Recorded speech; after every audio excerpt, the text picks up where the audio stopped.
Sabri Zamil Al-Mindri. Mila yetu sisi ni mila ya Uislamu, mila nzuri. Hakuna dini nyingine itakayofaa mtu akaishi kwa amani na utulivu hapa duniani na akhera zaidi ya dini ya Uislamu. Inna ad-dina 'inda Allahi al-Islam. Hakika dini ya haki, hasa dini ya kweli mbele za Allah inayokubalika ni Uislamu, na njia ni moja. Hakuna kwamba huyu kapita kwa yule na yule kapita kwa huyu na yule kapita kule kwa tunakutana mbele. La, mila ni moja tu ya Mtume Muhammad sallallahu alaihi wasallam, mila ya Ibrahim. Wa man yarghab an millati Ibrahima illa man safiha nafsahu wa laqad istafaynahu fi dunya wa innahu fil akhirati lamina as-salihin. Kwa hiyo sikukuu yetu hii, ndugu zangu Waislamu, tuipambe kwa mambo yanayofaa.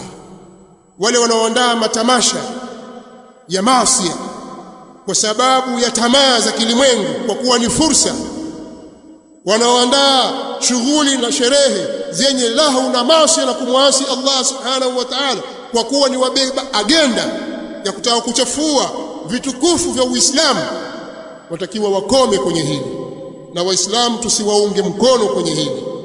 Isiye kwamba idi yetu ni baada ya kuswali hapa, tukitoka hapa tumevua majoho na makoti, tutafanya mambo ya ajabu.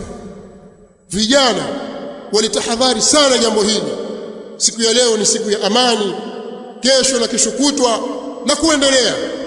Kwa hiyo vijana waliangalie sana jambo hili, hasa wale wanaoendesha bodaboda.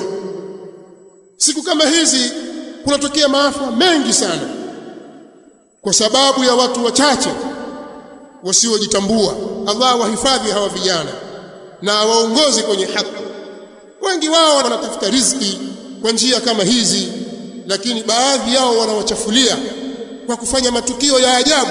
Wewe wapita mahali pana watu wazima, watoto wadogo, kwa mwendo wa kasi kabisa, kiasi ambacho unahatarisha maisha ya watu.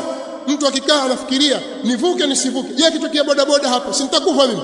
Na kweli matukio haya yanatokea. Kwa mnawahatisha watu, sio wote, lakini muadhamu wa vijana, sehemu kubwa ya vijana wanaoendesha bodaboda bado hawajajitambua.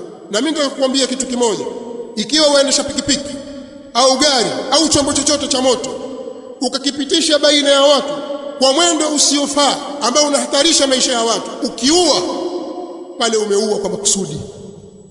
Mahali pa kupita spidi 40 ukapita spidi 80 ukamgonga mtu akafa, umeua makusudi, na malipo yake nyinyi mwayajua, Qur'ani imeeleza. Sasa kwa nini wewe ufanya hivyo? Unahatarisha maisha yako, maisha ya ndugu zako na rafiki zako na jamaa zako. Watu wangapi leo wamepata ulemavu kwa kukatwa viungo, ima mikono au miguu, kwa sababu yenu? Watu wangapi wamekufa kwa sababu yenu? Sasa siku hii ya leo tusiitumie kwa mambo kama haya. Tuangalie thamani ya maisha ya watu na uhai wao, na sisi roho zetu pia. Kujiua kwa makusudi ni jambo lisilofaa. Hiyo skanka yako na bangi yako uliyovuta isikupelekee huko.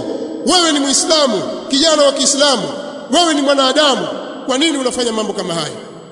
Kwa ndugu zangu Waislamu, nimeona na haya pia niyaseme, kwa sababu kuna watu wana tabia ya kujitoa akili. Ndugu zangu katika imani, tukitoka hapa, jambo linalofuata ni sisi kuchinja wanyama wetu, kwa wale ambao Allah subhanahu wa ta'ala amewajalia kuwa na wanyama wa kuwachinja, na wale ambao hawana kwa kuwa wamekosa, basi Allah subhanahu wa ta'ala awakunjulie katika kipato chao na riziki yao, na awalipe kwa nia yao njema. Na wale ambao wamezembea tu, si kwamba hawana, lakini amezembea tu, fursa bado ipo.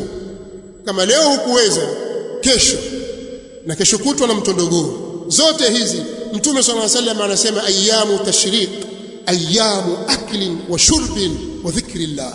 Hizi siku za tashriki, leo kuanzia siku ya Eid na kesho na kesho kutwa na mtondogoo, hizi ni siku za kula na kunywa.